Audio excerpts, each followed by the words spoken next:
4 menus, 12 sous-catégories, 12 livres à lire en 3 mois. Challenge plus qu'accepté. Bonjour à tous et bienvenue sur cette chaîne, et aujourd'hui on va parler pile à lire puisque le Cold Winter Challenge est de retour. Il commence le 1er décembre, donc d'ici une bonne semaine, et j'ai tellement hâte. Puisque ce sera ma première participation à ce challenge et à tous les challenges en fait, puisque j'ai jamais participé à un challenge de ma vie. J'ai adoré préparer ma petite pile à lire. Personnellement j'aime trop regarder les piles à lire, notamment pour les challenges etc, parce que ça donne 1 milliard d'idées de livres et de lectures futures. Je pense aussi peut-être faire une édition Cold Winter Challenge film, donc dites-moi si ça vous intéresserait. Une petite vidéo rapide sur des suggestions de films qui pourraient coller aussi au thème du Cold Winter Challenge. Cette année on va faire simple pour ma première participation, puisque j'ai choisi de mettre un livre dans chaque sous-catégorie. Alors le premier menu s'appelle Magie de Noël et la première sous-catégorie s'appelle Under the Mistletoe. Et il faut lire une romance de Noël ou un livre feel good qui se déroule dans la période de l'an. Alors ça commence bien puisque je n'avais aucun livre dans ma pile à lire qui corresponde à cette catégorie. Je suis pas particulièrement friande de livres de Noël à cette période de l'année. Je suis pas trop saisonnale dans mes lectures. Mais en regardant quelques vidéos, j'ai vu Broadway Limited de Malika Ferjou et c'est un livre que j'avais déjà dans un wishlist et que je souhaitais lire. Et apparemment ça se déroule bien pendant la période de Noël, la période de l'an, donc c'est parfait. Et il me semble qu'on va suivre un jeune français qui part aux États-Unis dans la période d'après-guerre. Il s'appelle Jocelyn. Du coup, suite à une erreur par rapport à son genre, il va atterrir dans une pension pour jeunes filles, donc, qui sont toutes danseuses ou actrices, donc Broadway. Et je pense qu'on va suivre un peu leur cohabitation, on va découvrir les passés, les secrets, les destins un peu de toutes ces filles réunies. Et ça a l'air vraiment passionnant. Dans la deuxième sous-catégorie qui s'appelle Raclette, j'adore ce nom, il faut lire un livre sur la famille, les amis ou les secrets. Et pour ça, j'ai décidé de lire Généalogie du mal de Jung Yoo Jeong. Désolée pour la prononciation. Alors dans ce livre, on va suivre, comme il s'appelle, Eugene, qui se réveille un matin couvert de sang ou vraiment entouré de sang, et il se rappelle pas ce qui s'est passé. Il se rappelle vaguement entendre sa mère crier, mais il sait pas trop pourquoi, il se rappelle vraiment des toutes petites brides. Donc il va chercher à comprendre ce qui s'est passé, à déverrouiller sa mémoire, et au fur et à mesure de sa quête, il va déterrer des secrets, déterrer des années de vie qui avaient été cachées, etc. Donc c'est un thriller psychologique coréen, et vraiment il a l'air hyper prenant, un peu peut-être angoissant. Franchement j'ai hyper hâte de lire, je pense que ça va être le premier par lequel je vais commencer. Ensuite, troisième sous-catégorie du premier menu, qui s'appelle Danse de la Fée dragée. Il faut lire un livre sur le thème du rêve, de l'univers onirique, de la fantaisie ou du fantastique. Et pour ça, j'ai décidé de lire Le nom du vent, chronique du tueur de roi de Patrick Rothfuss, une saga en 3 tomes où chaque tome correspond à une seule journée. Donc premier tome, première journée, etc. Deuxième tome, deuxième journée. Donc j'avais jamais vu de saga découpée comme ça, donc ça a l'air hyper intéressant. C'est une belle bricasse puisqu'il fait plus de 800 pages et que c'est un grand format. Et donc apparemment on va suivre l'histoire d'un magicien qui s'appelle Gvoth. Il est sur le point de mourir et en fait il va faire une espèce de rétrospective de sa vie où il va raconter comment il est devenu une légende, parce qu'apparemment c'est devenu une légende. Un magicien de génie, un voleur accompli, un musicien d'exception, un infâme assassin, et il va revenir sur son destin, sur toutes les aventures qu'il a accomplies, et ça a l'air vraiment hyper cool. Et je connaissais pas du tout cette saga, mais il me semble que c'est assez connu dans le milieu de la fantasy, considéré comme assez fondatrice. J'ai vraiment hâte de m'y plonger. Ensuite, on arrive au deuxième menu du Cold Winter Challenge qui s'appelle Hiver mystérieux. Alors, la première sous-catégorie s'appelle Yule et il faut lire un livre sur la mythologie, la légende ou la divinité. Alors, pour cette première sous-catégorie, j'ai décidé de lire Miyazaki l'Enchanteur. Oula, on voit pas trop bien avec le reflet. Hop, Miyazaki l'Enchanteur de Vincent Paul Toccoli et Gersand Bolut. Alors cet ouvrage, c'est pas de la fiction, c'est un essai hommage sur le travail de Miyazaki. Et cet essai se concentre un peu sur la valeur artistique de ce cinéma d'animation, sur la quête de spiritualité et la sensibilité écologique de Miyazaki. Et je pense que je ne serai pas la seule à dire que je suis fan des animés de Miyazaki et du studio Ghibli en général. J'avais même suivi une conférence en ligne il y a pas longtemps sur les héroïnes Ghibli et le féminisme dans les héroïnes de Miyazaki, et c'était hyper intéressant. C'était créé par Feminist in the City, qui est un collectif qui fait pas mal de choses comme ça, de conférences en ligne en ce moment autour de thèmes de féminisme en anglais et en français. Donc je vous invite à checker ce qu'elles font parce que c'est vraiment hyper intéressant. Et justement, l'intervenante conseillait beaucoup de livres sur Miyazaki. Je sais plus si celui-là y figurait, mais en tout cas je m'étais mis à checker un peu les essais qui reprennent le travail de Miyazaki mythologie et j'étais tombée sur celui-là et je l'ai mis dans ce thème de mythologie, légende, divinité, puisque déjà Miyazaki c'est une légende, même s'il n'est pas encore mort, et pas mal de ses dessins animés reprennent des divinités. Il a créé quand même une espèce de mythologie dans pas mal de ses œuvres comme Princesse Mononoke ou Le Voyage de Chihiro, donc je trouvais que c'était parfaitement adapté à cette sous-catégorie. Ensuite, deuxième sous-catégorie, on est sur La Reine des Neiges et il faut lire un livre sur les femmes de pouvoir, le féminisme ou les sorcières, et j'ai choisi de lire Le deuxième sexe de Simone de Beauvoir. J'avais étudié des passages mais je l'ai pas lu en entier et j'ai pas pris le temps de m'y attarder. Je pense que quand j'ai essayé de le lire, j'avais 16 ou 18 ans, donc j'ai très envie de le relire puisque c'est quand même un livre qui est souvent cité dans tout ce qui est conférences, essais féministes, et que c'est dommage de pas savoir de quoi ça parle, de pas l'avoir analysé par soi-même pour pouvoir développer son esprit critique, et donc franchement il était fait pour cette sous-catégorie. Ensuite, troisième sous-catégorie de ce deuxième menu, et c'est New Year, New Me. Ici on doit lire un livre sur les métamorphoses, la transformation ou une évolution. Oups.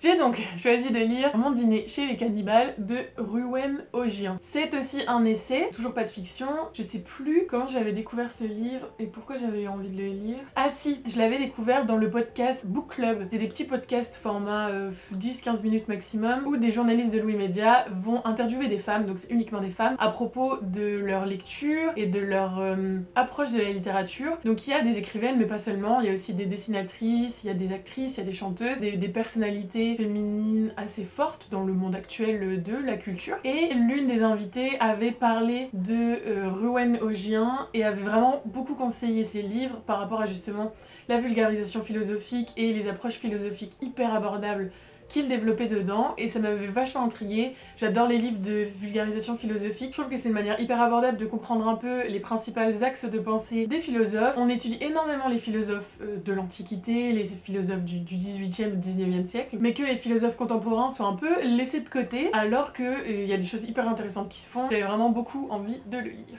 On arrive donc à notre troisième menu qui est Marcher sous la neige, et Marcher ensemble sous la neige, pardon.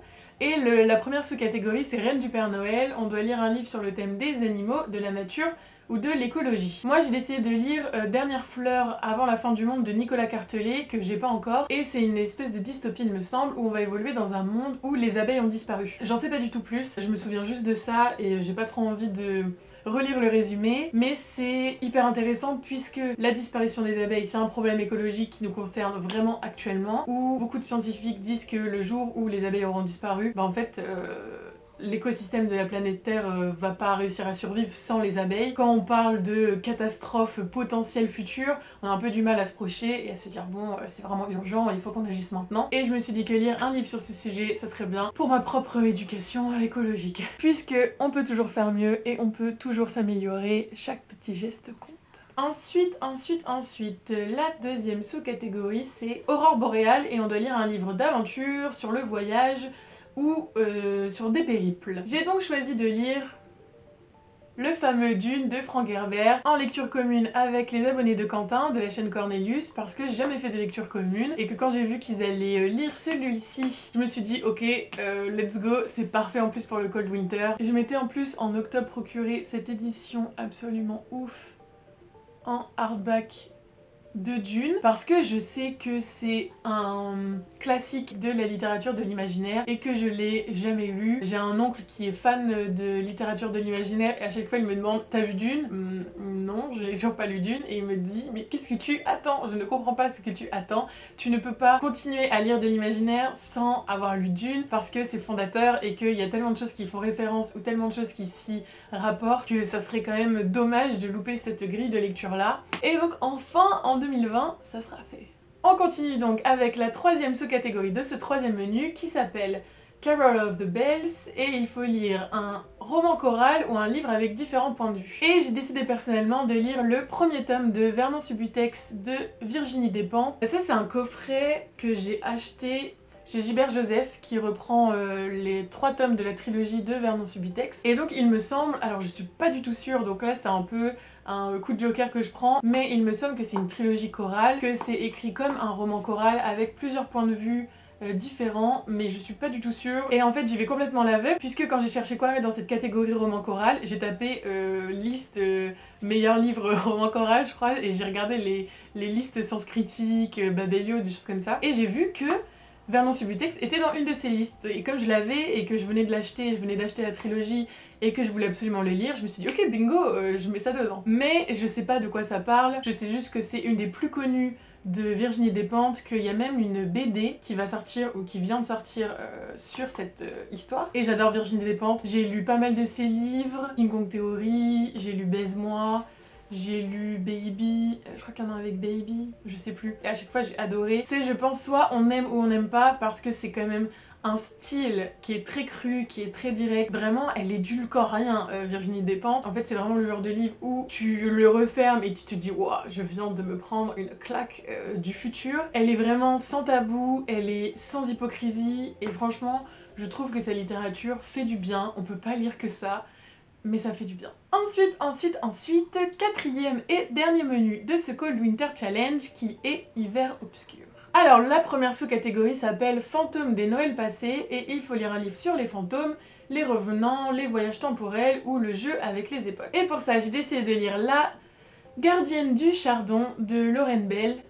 J'espère que ça se dit comme ça, désolée si j'écorche son nom. C'est le premier roman de Lorraine de la chaîne Les Mots de l'Imaginaire que je suis depuis un moment maintenant, et elle parle vraiment très souvent de son livre puisqu'elle nous raconte son vécu et son quotidien à travers la maison d'édition Les Trois Normes qu'elle a créée, et c'est le premier roman qu'elle publie grâce à sa maison d'édition. Et ça m'a donné tellement envie à chaque fois de le lire, je me suis dit oh là là, ça a l'air bien, elle en parle avec tellement de passion, elle parle des thèmes abordés, elle parle de la manière dont elle a construit ses personnages, et je me suis dit ok, je suis obligée, après ce qu'elle en dit, je me suis dit je suis obligée de le lire. Et donc je l'ai mis dans cette catégorie pour l'aspect jeu avec les époques, puisque ça se passe en 1987 dans une ville qui s'appelle Londinium, donc j'imagine peut-être inspiré de Londres, qui en même temps allie l'univers steampunk. Et donc on évolue dans un univers gouverné par la reine Victoria, qui envoie ses sujets à la recherche de sources, qui sont des entités dangereuses qui permettent à la reine de rester jeune. Et en parallèle, on va suivre Isobel Galloway, qui est une marquise écossaise qui a perdu sa sœur, qui s'est suicidée, qui s'est soi-disant suicidée, mais sa sœur n'en est pas convaincue. Elle est pas vraiment morte de la manière dont tout le monde le dit. Et donc j'imagine qu'il va y avoir toute une intrigue dans la cour de la reine Victoria pour découvrir ce qui est arrivé à la sœur de Isobel. Donc j'ai vraiment hâte de le découvrir. Ensuite, deuxième sous-catégorie de ce menu qui s'appelle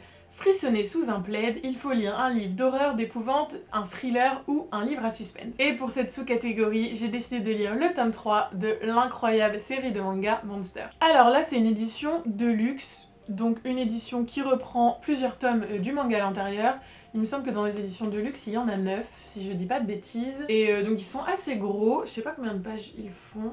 Ils font 500 pages, donc les intégrales font 500 pages. Et j'ai déjà lu les 2 premiers tomes, et mon dieu, que c'est bien. J'ai adoré, vraiment, les 2 premiers tomes, je suis prise dans l'histoire à 1000%.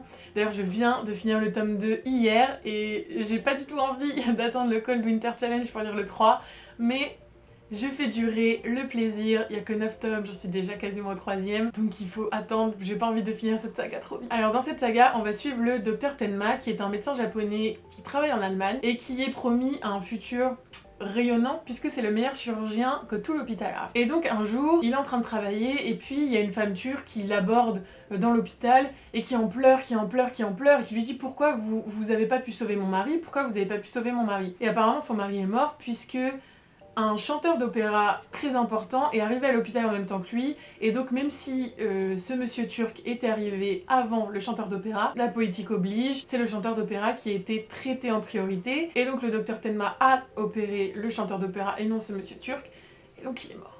Et le fait que cette femme, elle vienne en pleurs lui reprocher le fait de ne pas avoir traité son mari alors que celui-ci était arrivé à l'hôpital en premier, d'avoir donné une valeur différente à la vie de son mari parce qu'il n'était pas célèbre. Vraiment, ça bouleverse comme ça le docteur Tenma. Et donc, quelques jours plus tard, il y a un jeune enfant qui arrive à l'hôpital et celui-ci s'est en fait retrouvé au milieu d'un massacre puisque ses 2 parents ont été assassinés, qu'il y a seulement sa sœur jumelle qui a survécu et que lui, il s'est pris une balle dans la tête. Et au même moment, le maire de la ville a, je sais plus, fait une crise cardiaque ou eu un accident et il arrive à l'hôpital au même moment. Et donc, Tenma, qui était prêt à opérer ce petit garçon qui s'était pris une balle mal dans la tête. On lui dit stop, tu sors de ce bloc opératoire et tu vas opérer le maire puisque sa vie est plus importante et qu'on ne peut pas se permettre de tuer le maire et de le laisser mourir dans notre hôpital. Sauf que au vu des événements qui s'étaient passés avant avec la femme turque qui lui reproche la mort de son mari, Tenma décide de dire eh bah allez vous faire foutre et je vais aller opérer ce petit garçon. Et donc vraiment, il se met tout l'hôpital à dos, il décide de désobéir aux ordres et il décide de sauver ce fameux petit garçon qui s'appelle Johan. Voilà, il se passe d'autres choses que je vais pas forcément vous spoiler ici. Et la vie continue et on retrouve Tenma, il me semble peut-être 10 ou 15 ans plus tard, c'est un très long laps de temps, il travaille toujours à l'hôpital, etc. Et il va se retrouver face à Johan de nouveau qui va tuer quelqu'un sous ses yeux et en fait il va découvrir que Johan a vraiment très mal tourné et que c'est devenu un tueur en puissance. Donc Tenma va se trouver dans une situation assez horrible au niveau moral puisqu'il a sauvé quelqu'un au détriment de la vie de quelqu'un d'autre, mais que ce jeune garçon qu'il a sauvé est devenu un tueur en série. Il se trouve alors une sorte d'obligation morale d'aller arrêter ce qu'il a lui-même créé puisqu'il l'avait sauvé auparavant et il part dans une quête pour retrouver Johan, essayer de l'arrêter et le tuer avant qu'il ne tue d'autres gens. Et vraiment, cette saga, elle est hyper prenante. Tout l'aspect psychologie des personnages primaires et secondaires qui est traité, elle est vraiment ouf. Je sais pas si vous voyez un peu... J'essaye de pas trop me spoiler. Et ça change puisque c'est un manga qui se passe en Allemagne, donc on évolue dans des villes allemandes, avec cette architecture allemande qui est vraiment atypique, etc. C'est sympa de voir ce mélange des cultures dans un manga, et je vais pas m'étaler 10 000 ans sur ce livre parce que je pense dédier une vidéo à la saga quand je l'aurai fini, mais je vous conseille fortement. Dernier livre de cette vidéo, puisque c'est la troisième sous-catégorie du dernier menu, qui est Nuit du solstice. Et on doit lire un livre de moins de 300 pages qu'on serait capable de lire pendant le jour le plus court de l'année. Et je décide de lire Au fil du temps de George R. Martin. Oula, on voit rien du tout. Donc c'est Au fil du temps de George R. Martin. Et je triche un tout petit peu puisque il me semble qu'il fait...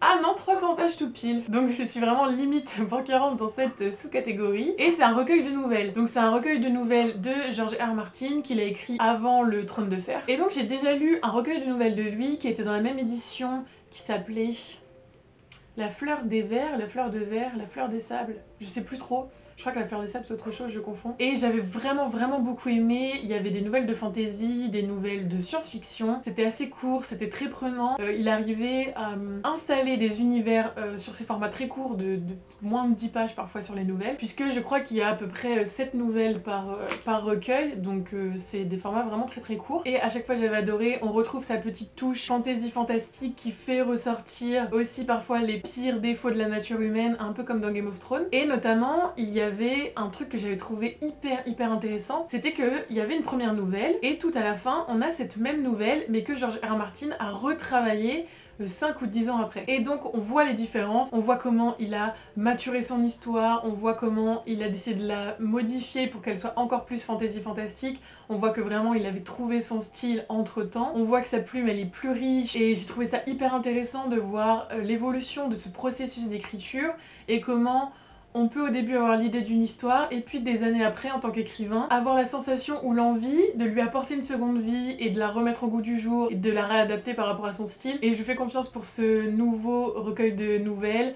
Personnellement je suis fan de George R. Martin et je fais partie du petit pourcentage de population qui n'a pas du tout été choquée par la traduction française des intégrales. Personnellement j'ai lu les 5 intégrales mais genre je les ai dégommées, je les ai lues 2 fois chacun et vraiment j'ai trouvé que c'était un page turner. Genre moi l'univers de Game of Thrones, je suis tellement fan et les livres apportent tellement de choses supplémentaires par rapport à la série, surtout l'intégrale 5 pour ceux qui l'ont lu, il se passe des trucs de ouf qu'ils n'ont pas du tout intégré à la série et que je trouve trop intéressant. Mais je sais que beaucoup de personnes critiquent la traduction française, personnellement j'ai pas été du tout choquée. Évidemment c'est très riche, c'est très lourd.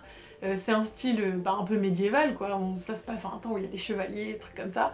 Mais j'ai adoré et j'adore George R. Martin, je trouve qu'il a une imagination qui est absolument incroyable et débordante et j'ai hâte de me replonger dans un de ses écrits. Et voilà, c'était ma pile du Cold Winter Challenge, donc un livre par catégorie. J'espère la valider, mais je pense que oui, parce que j'ai un bon rythme de lecture en ce moment, donc je pense pouvoir la valider. J'ai quand même de sacrées bonnes bricasses, mais voilà, que de belles lectures en perspective, j'ai tellement hâte de m'y mettre. Je sais pas ce que je vais lire en attendant avant, mais honnêtement, je pense que va y avoir de belles pépites dans le lot. J'espère que ça vous aura inspiré, j'espère que ça vous aura donné des idées, que peut-être ça vous a donné envie aussi de lire des livres. Dans tous les cas, je vous ferai un retour bien complet sur chacune des lectures. Et dites-moi en commentaire si vous avez aussi fait une pile pour le Cold Winter Challenge, voire envoyez-moi le lien sur Instagram ou sur YouTube pour que je puisse aller checker la vôtre, pour que je puisse un peu voir comment vous avez interprété les catégories, est-ce que vous avez mis dans vos piles à lire, et j'ai vraiment hâte de regarder tout ça. Et en attendant, je vous dis à la prochaine et je vous souhaite de belles lectures. I wish you a Merry Christmas, I wish you a Merry Christmas. C'est trop tôt?